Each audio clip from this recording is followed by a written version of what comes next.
मर जी, अगर मेरी पत्नी पूजा पाठ कर रही हो तो क्या उसका फल उसके पति को प्राप्त होता है क्या महाराज जी? नहीं, उसका चिंतन, उसका भजन उसको पूरा का पूरा प्राप्त होगा। आप यदि साधन भजन करेंगे तो आपने पाणी ग्रहण लिया है, आपकी अर्धांगिनी उसको प्राप्त होगा। लेकिन उसका साधन भजन किया हुआ वो चाहे आपको दे तो आपको प्राप्त हो सकता है, नहीं तो नहीं।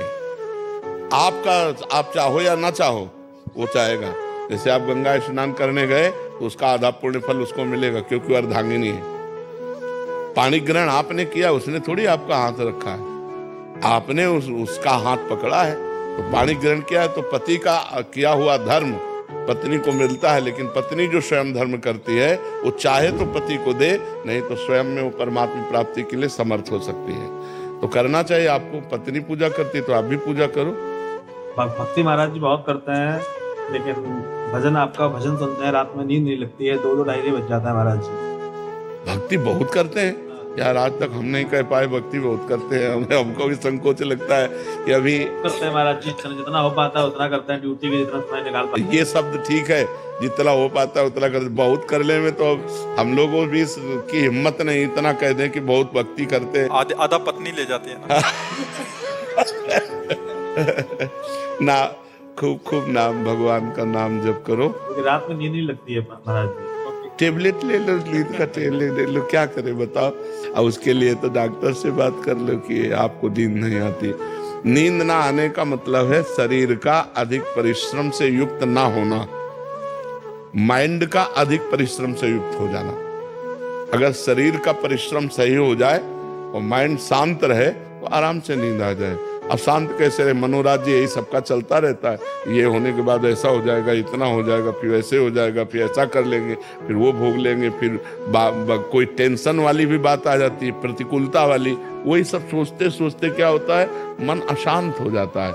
अशांत से कुतः सुखम, जो अशांत मन है उसमें सुख नहीं तो नींद कहाँ। शरीर उतना श्रमित नहीं होता जितना माइंड श्रमित हो जाता है। और माइंड को विश्राम दो और शरीर को श्रम से युक्त करो, तभी बात। और विश्राम भगवान के नाम रूप लीला धाम में मिलेगा। तब लग कुशल न जीव को, सपने हो मन विश्राम, जब लग भजत न राम को, शोक धाम तज काम। तो इसलिए भाई नाम जप करो, भगवान के सत्संग सुनो, भगवान की लीला कथा सुनो, तो उससे आनंद की प्राप्ति हो। पाप कर्म से बचो। पाप कर्म जो जानते हो कि ये सब पाप कर्म है, उन पाप कर्मों से बचो। आजकल तो बहुत गंदी बातें चल गई हैं, बॉयफ्रेंड गर्लफ्रेंड, गंदी गंदी गंदी बातें, ये तो बहुत हानिकारक हो गई। ब्याह हो गया पति दूसरी से, पत्नी दूसरे से, ये सब बहुत गलत गलत बातें हो रही। और कितना सुंदर पति हो उसको अपने पति पर संतुष्टता नहीं, कितनी सुंदर पत्नी हो उसको अपनी पत्नी पर संतुष्टता नहीं। आज हमारे धार्मिक भारत देश में ये जो गंदी बातें प्रचलित हो गई, कितना मतलब अनिष्ट हो रहा है। पति पत्नी पे विश्वास नहीं रह गया। पतिवंचक पर पति रति करई, रो रो नरक कल्प सत परई। जो अपने पति को त्याग कर दूसरे पुरुष से संभोग करती है, वो करोड़ों कल्प तक रो रो नरक में डाली जाती है। बहुत दुख मिलता है। पर कौन, जब शास्त्र स्वाध्याय नहीं तो मनमानी आचरण होते चले जा रहे हैं। इसलिए पुरुष को भी चाहिए अपनी पत्नी के सिवा किसी की तरफ गंदी दृष्टि न करे। पत्नी को चाहिए अपने पति के सिवा किसी की तरफ गंदा भाव न रखे।